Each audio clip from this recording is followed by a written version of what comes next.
All right, you're watching the Mike Nelson Show. I want to thank everybody who's already liked and subscribed to the channel. We have over 200 subscribers. It's grown exponentially in the last few weeks. I want to thank everybody who's subscribed. I got a very special guest today. I got John Walker of the band Cancer. How you doing today, John? I'm good. I'm good. Good, good. All right, Better than cool. today. So, I like to start off the interview kind of asking my guests, how did it all start off for you? So, how did it all start off for you, John? How did you get into music? Why did you play guitar? Why did you become a Oh, singer? right. Gosh, yes. Went to see Venom, 1985 at the Birmingham Odeon. I was listening to Venom shortly before that, and I think before that I listened to punk rock, actually, when I was really young. But yeah, when I was about 15, 14, 15, I got into Venom, and I went to see them at the Birmingham Odeon on their Possessed tour, and they were doing that, and they were showcasing their single Nightmare, I think at the time, and we had Exodus supporting with a bit of Bonded by Blood with Bailoff singing as the the other group, and it was just out of this world. From that moment on, I was hooked. I was like I was sort of a fish out of the water with the hook in the mouth. You just couldn't. I was still at school at the time, and yeah, obviously my academics went down the toilet, and I just got into more and more into music, and then I think it was like I was playing bass. I started off playing bass, and I did that for I think it was about 6 months. And Ian Buchanan, the original bass player in Cancer, he was playing guitar, and I fancied having a go at playing guitar. So we swapped instruments for a while, just because we just didn't take anything. We weren't in a band or anything. We just, see what we could do. And I quite liked the guitar because I was, a bit more of that physical build with the guitar, where the bass gave me like a Quasimodo kind of effect. I was like coming up, like hunched over, so with the bass, a bit too big for me. So, and so me and I, so I knew Ian, and we used to just hook up, a couple of times a week and play guitar and bass. And then we got in contact with Carl and another guy for singing to start a group. Anyway, we had a rehearsal. The three of us turned up, but the singer didn't turn up, and he never turned up. We never actually saw him. We arranged it in the pub, and he must have thought it was just some kind of joke or something. Anyway, we had a kind of like it wasn't a rehearsal, it was just a jam, but there was something there. It was very primitive, but there was something there, and combined with the LA thrash scene at the time and the European scene, the death metal scene. Well, it's kind of like the Celtic Frosts, Bathories, this type of stuff. Cancer was born, really, but we had to, find our standing with it. So that's basically how it started. Unfortunately, it was actually the name came up in the pub, in the bar, where we lived, and some people thought it was a bit of a sick joke at the time, but it was actually, I think I remember at the time living in England during that time, in the mid to late 80s, you had long hair, you were considered a grebo, you were considered a substandard. It's like, hey, you treat us like fucking cancer, as if we are, But anyway, so that's how it kind of started. What part of England were you guys from? A place called Telford, which is a 40-minute drive from Birmingham. So Birmingham, not too far away.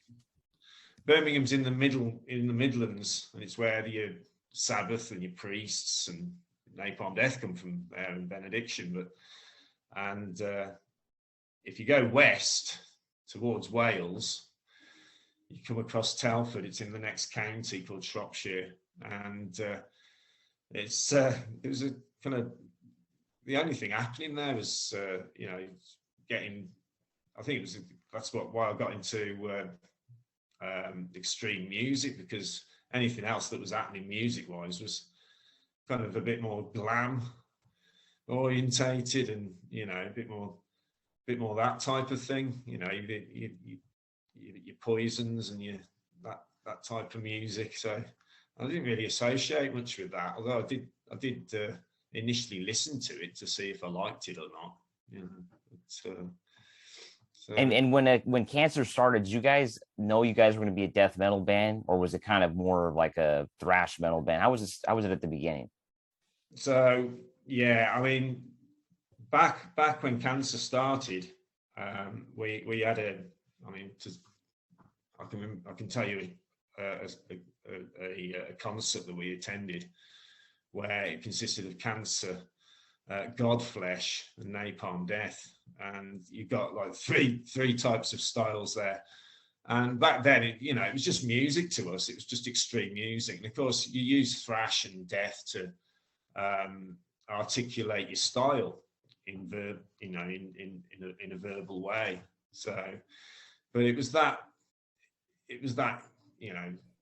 fucking Raining Blood. That type, no bullshit metal. Yeah.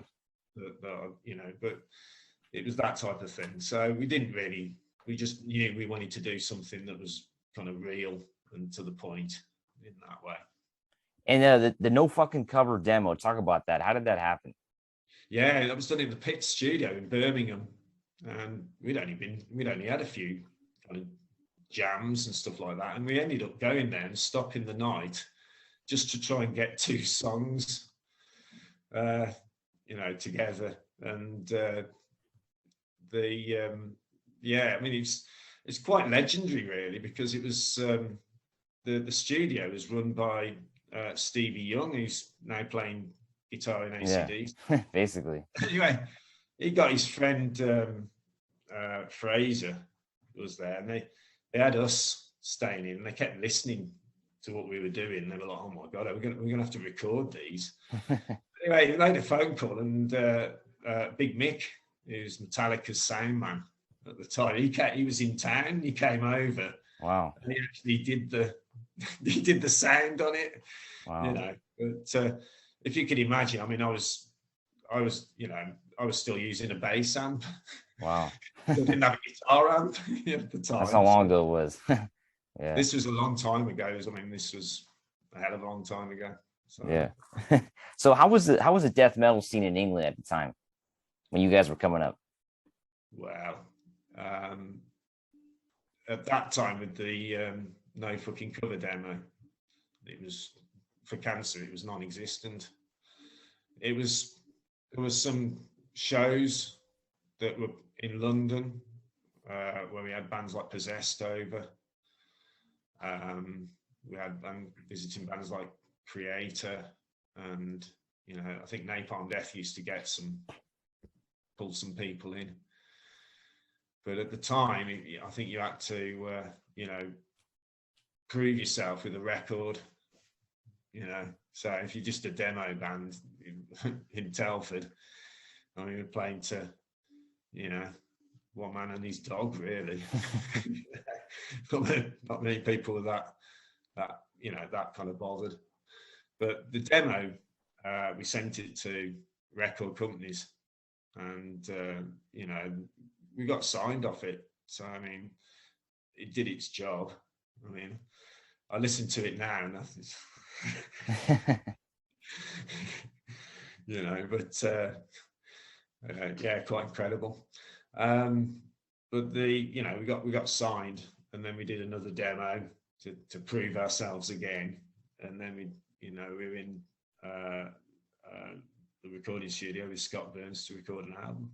So. And with to the Gory End, you guys, it was your first album. You recorded this in Wales, right? Yeah. How was that? 4 days.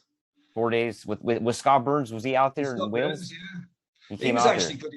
He came over a few Wow. days before, Okay. and he sat in a rehearsal, Okay. and he was taking notes. And but I mean, he just kind of like one of these guys that would hang out with the band, and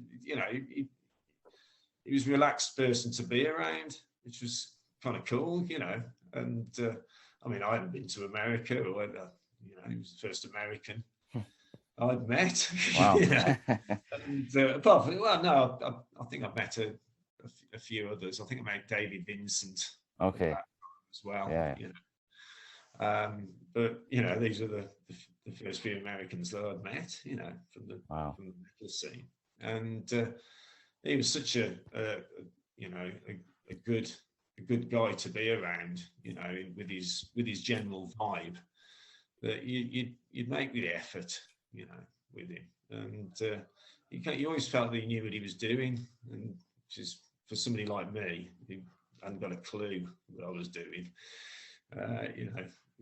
He was very much needed. But yeah, 4 days. It's almost like we've done demos that lasted longer after that. Yeah.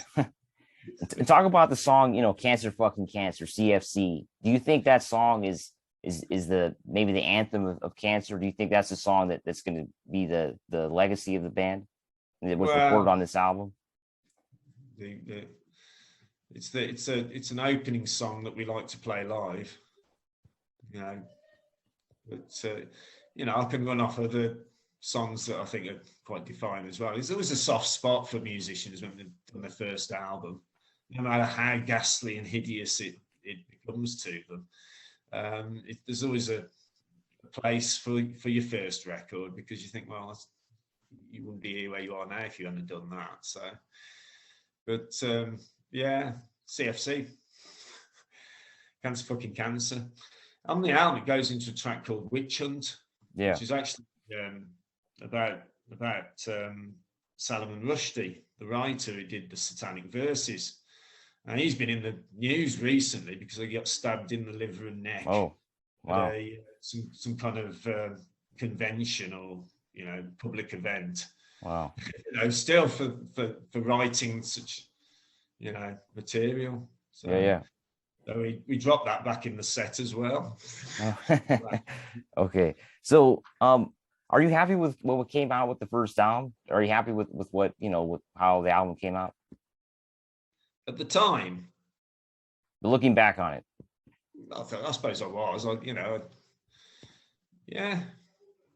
It came out. They left their names off the sleeve, and I wasn't very happy with that. Wow.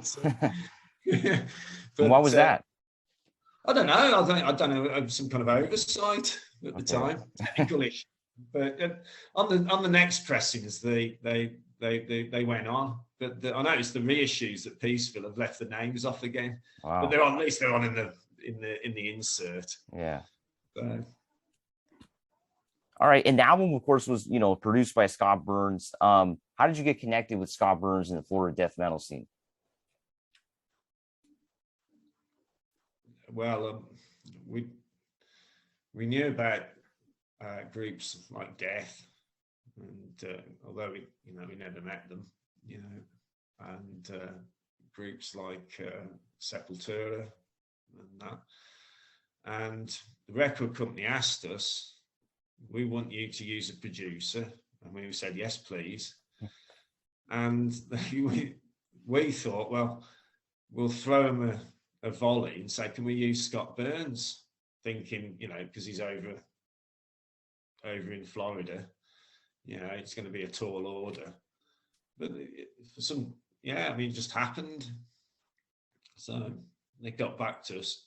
The record company got back in contact with us and said, "Yeah, Scott Burns, he's agreed to do it." So, we were quite surprised. Yeah, so he must have heard the demo then. They sent him the demo you guys had just recorded? Yeah, I think he got the second demo. Okay. I think he got the No Fucking Cover demo. Okay. To the record label, but he got the other demo. Okay. Because, And the first album, of course, was just recorded with you, Carl, and Ian. How was it recording an album, with just three people? Of course, Cancer, most of their albums had two guitars. So how was it, making this album with just three people in the band? well, what it was, we were learning at the time. And when I came to do the guitars, I was working with Scott. He was like saying, well, you've got the one part, you're going to do another part in the other speaker. You're going to do a second guitar part. And I did. I emphasised the stabs and did all that. So we laid up the guitars. So there was two types of things to strengthen the group sound with the drums and the bass. So although we started as a three-piece when we recorded the album, the first album, it still kind of got that three-piece thing, but there is this kind of like second guitar on it. And when we came to do Death Shall Rise, this time we went to Florida to record with Scott at the Tampa, at Morris Sound Studios. And I went in with the same idea, really, but there was, I think the general consensus was with James there, and what happened, we became a four-piece kind of officially. But all the rhythms were done by me on the record on Death Shall Rise. All the rhythms were done by me on the Sins of Mankind. Okay. All the rhythms were done by me. Well, most of them were done by me on Black Faith. Wow. Corporations, Spirit in Flames, and Shadow Gripped. So it's just the two guitar thing became more apparent when the group wanted to play live. Plus I found it real pain in the arse. I had to do it again the last few years when the band reformed. Because we lost a guitarist. But when we had with the two guitars, we got more of a wall of sound happening.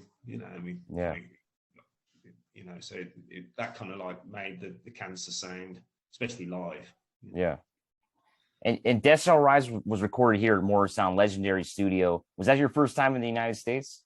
For me, yes, it was. Wow. And how was it like being here in Florida? It's much different than England. Well, yeah, I mean, it was warm. Yeah. And, everything was a lot bigger than where I was from, Yeah. And wow, this is great, loved it. And I was kind of like a very strict vegan vegetarian at the time. I had trouble getting nourishment. Yeah. I was living on Gator Crunch and Kool-Aid. Like, Jesus. Yeah. It was a bit of a rough time, really. But I was kind of in awe of actually being in like the recording in Florida, where so many of the great groups had come out of. So I thought, wow, has to be done. And of course, James Murphy, played on this album. How did you guys just meet up there, or how was it like? How did you get him in the band? We played with Obituary when James was in them. Yeah. And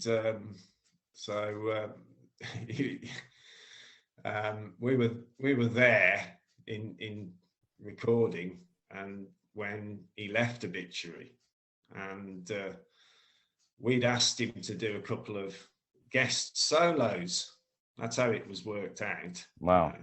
So I did my cat strangling guitar leads on the album, and then James came in and did these kind of virtuoso, the James Murphy lead playing. Yeah. And, it was we thought, well, you want to do the rest of the leads and join the band and give you some tours. So that's how it was. He came in to do that, and he played live with us for a year. And then he decided to do Disincarnate. And recording Death Shall Rise, do you think the process was different doing it out here in Florida, or and also of course with James Incorporated? How was the process different from the Gregorian end? The solos, the only difference was instead of me doing the solos, it was James doing the solos. Okay. you know, I did the rhythms on there, and because I pretty much knew the songs from you know, and because it was Scott Burns, you know, obviously he was going to use the same method and the same procedure, same protocols, if you like, so that we knew what we were doing as well. But Morristown was a much better studio, right, than the one out in Wales. Well, yeah. It was the kind of, I don't know, the one in Wales was pretty good, you know, but the one in Morristown, it was the one that it was the in-house studio, wasn't it, of Scott Burns, so he kind of knew everything better, and you know, plus he could go back and see his girlfriend. Yeah. And you know, death metal was of course pretty big at this time. How did the fortunes of the band change after this album? You know, you guys toured the world. How was that? Yeah, it was good. Yeah, it was a good laugh at the time. You know, we had some good. We did some did a bit of touring with Deicide, North American tour. You know, we got to play down in Mexico with Demolition Hammer, and yeah, it was great. And you guys toured all over Europe as well? Yeah, we did. Yeah, with James. Okay, with James. So that was the only tour you guys basically did with, well, those 3 tours with Deicide and the European tour. That was all you did with James?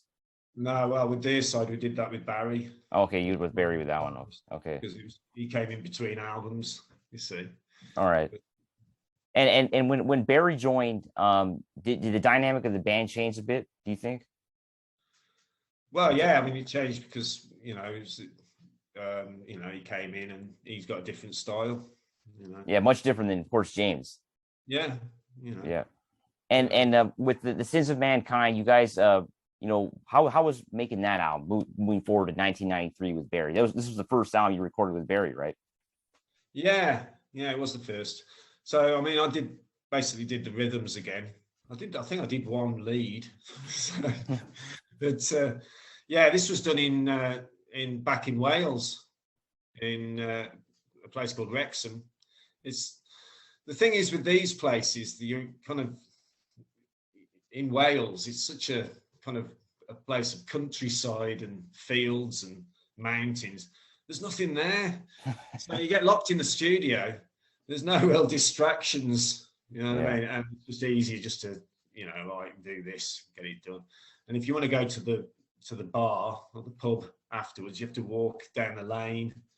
Yeah. And then you got to have a drink, and you got to walk back. So, which isn't, you know, the easiest of things.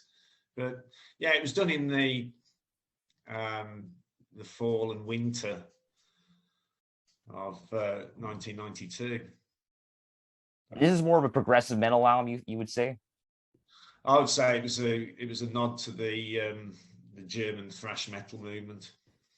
So yeah, and of course the change of sound for the band, was this more, you know, initiated by you guys, or were you guys kind of just following a scene at the time, or you guys always made your albums just however you guys want? How was that back then? Well, we'd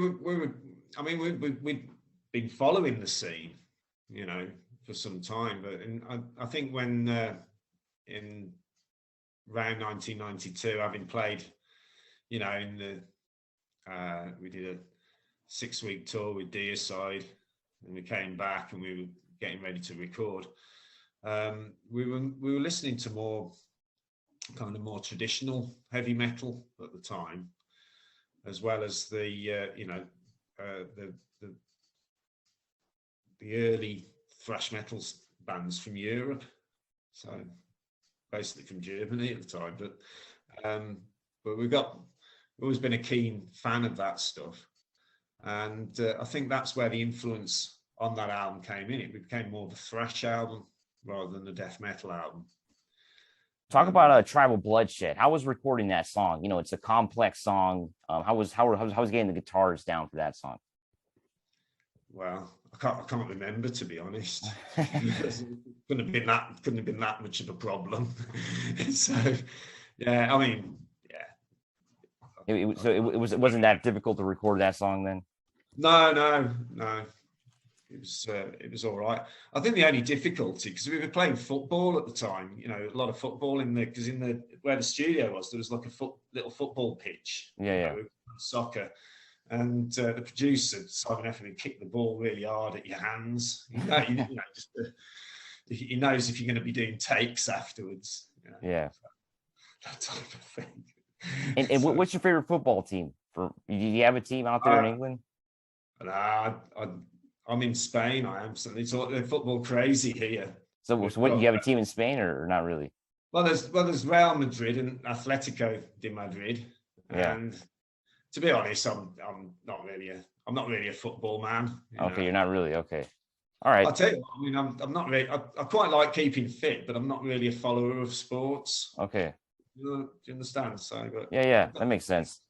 And of course, the band changed their sound for Black Faith. Was this because of the change of the metal scene, or were you guys, how was it? Why was it, such a drastic change from Sins of Mankind? So how did that happen? Yeah, we went to do another tour, didn't we, in North America with Disincarnate, and I think because we had problems with the bus and the whole thing collapsed on that tour. And when we got back, we finished with our record company in London, Vinyl Solution, and we didn't have a manager, so we were pretty much on our own then. And I think Black Faith was, I think it was just like the songs that we had going at the time. But the record company that took up the option of releasing it, which was East West, Warner Brothers, wanted a certain type of vocal style. We're very much on the it was holding their ball really, and they took the music off the band in a kind of uncomfortable way to market it and try to exploit it. I don't know if it all fell flat on its face. I don't know, but it was a completely different picture to playing the shows, back in 1990, 1991, when the band actually did start to get more than one man and his dog, when we did start to create a scene and create, good crowds. Black Faith was kind of like a bit of an alien, really. So we were made to support Machine Head in London, So that's why I come back to your side. Yeah. And with Black Faith, there was a different vocal style. So they were kind of pushing you to change that. You didn't really want to sing that way then. Well, I was kind of open to the idea, Okay. I thought I can't sing death metal when I'm 50. But I did. Yeah. That's the problem. That's the irony of it. I ended up doing the death metal vocal style again. Yeah. When I was 50, So, yeah. But I think the dollar signs and the all this was part and parcel of it. I hate to say it, to blow people's perceptions about this record. I stood with it at the time because I thought it was a good album. But looking back on it, do you think it's your least favorite of all the Cancer albums? Well, it's the one that the least amount of people asked to hear live. Okay. They want to hear, they want to hear the first three albums, and they want to hear stuff off Shadow Grip. So, I think it was just it was an ambitious, defining moment in the band's life. That I guess you got to do that type of thing to appreciate the roots of the group and to go back to it. That's my defense, if that's any good. And the band broke up after this, right? After Black Faith. Why was that? It was like a record company pressure. The very difficult for it to get us to do anything. Put it this way: within a year, I was traveling around India trying to forget it. Wow. And basically death metal was almost dead by then, right? By 95, 96, it was dying out. The record companies were signed. They wanted big death metal bands, but they didn't want the death metal music on their records. Oh, They okay. wanted, something that they felt they could market on Headbangers Ball. Yeah. And you look at the way some of the other groups went as well. It was a carrot and the stick type thing, I'm sure. And let's go back to the gory end. The album cover. I think it's one of the best album covers ever in the metal scene. How did that album cover come about? It was watching. I think it was the Day of the Dead. Dawn of the Dead. Sorry. Okay. Sorry, Dawn of the Dead, and it's obscene in that, isn't it? So we didn't have the drummer Carl. He did the painting. Did it there and then, quick. So. All right. So talk to me a little about, lyrical themes in death metal and cancer. What are your thoughts on why people try to censor this kind of music? Oh, it's probably the same reason why they wanted the PMRC wanted to censor rock music and gore films, anything that would corrupt the youth. And do you think censorship in music is wrong? Absolutely. Yeah. Well, censorship in general is wrong, I think, right? Well, yeah. I mean, I don't really like to, get into the freedom of speech thing, but while we've got it, we've got to defend it, So, and music, to keep it honest in that way, sometimes it has to be. You have to say what you got to say, What will be the legacy of cancer, do you think, in metal music? Oh, I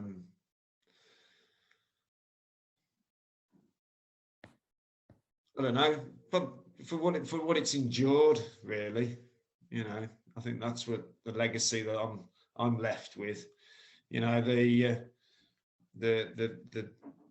concerts, the tours, the things that we've done, the festival slots that we've done, and trying to put out some good metal, really. I think that's the honest answer. I've also had a lot of money. Dose of COVID-19. Yeah, basically. And recently Ian and Carl left the band. What happened there?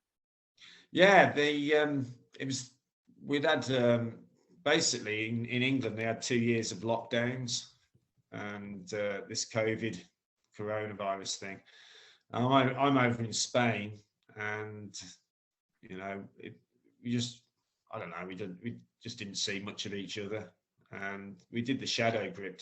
We were only supposed to actually get back together as to do the festivals while Cyclone Empire released our first 3 albums again.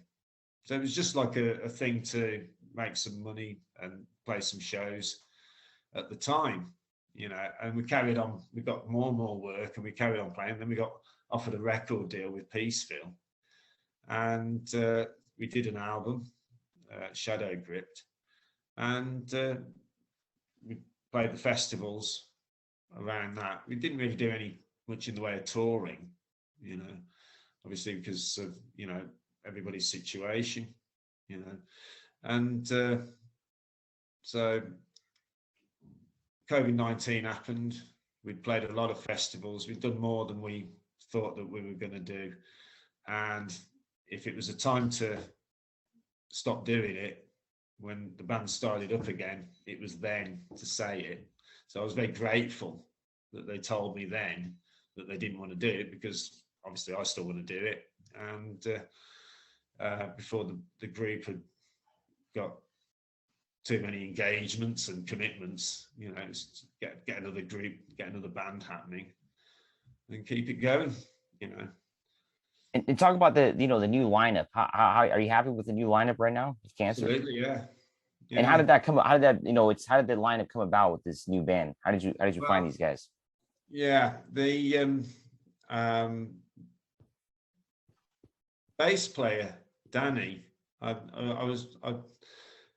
been playing with him in another band called Liquid Graveyard for a few years, and so I've known him, and he lives in Madrid as well. So he's kind of like a familiar face. Known him for a few years.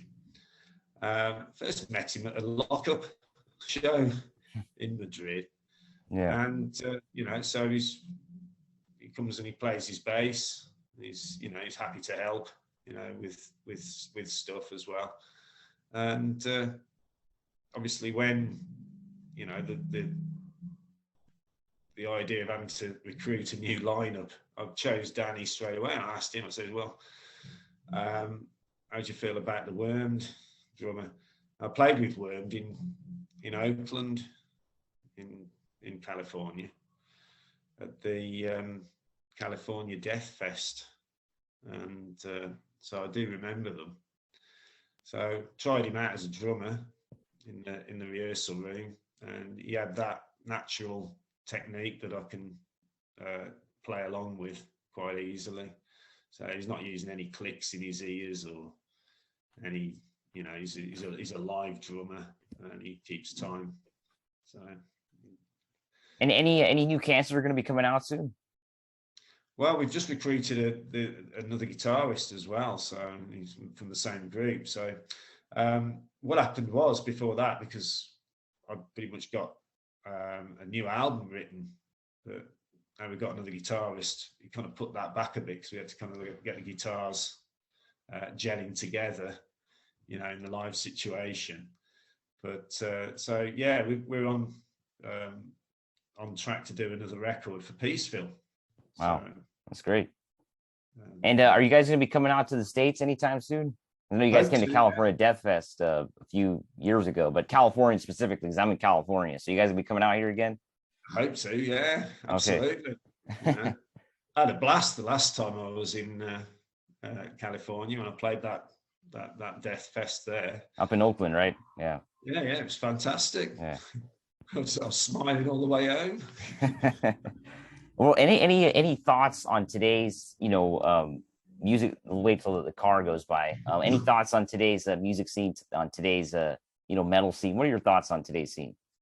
Well, I only know the people who I play with, and I listen to them, and and if somebody gives me a demo, I listen to that, and so I kind of follow it in a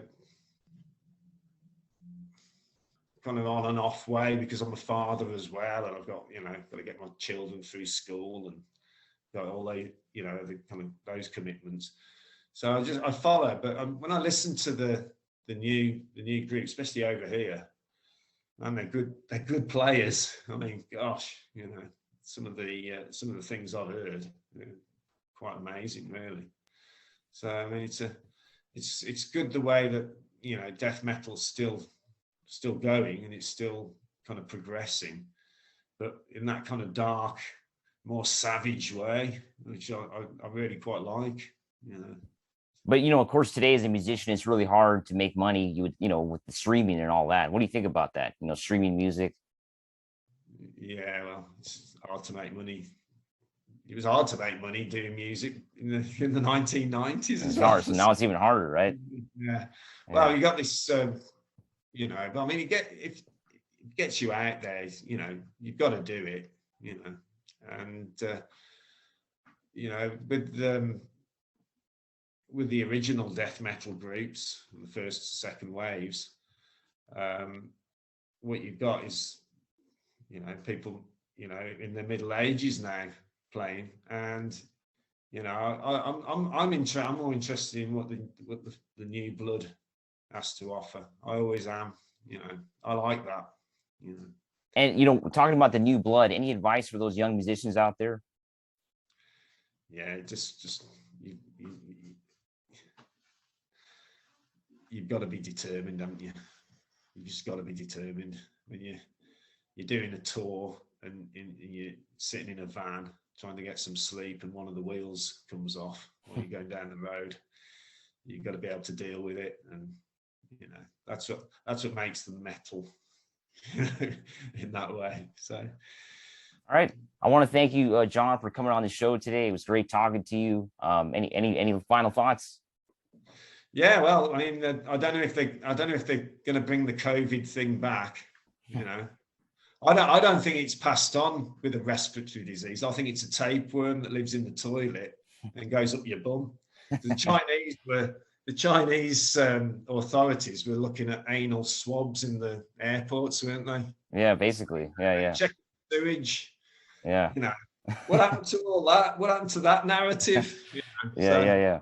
yeah, so it's like you've got the evil tapeworm. It goes up your bum. So be careful for the COVID. All right. Thanks a lot, everybody. Stay metal. And you. Cheers.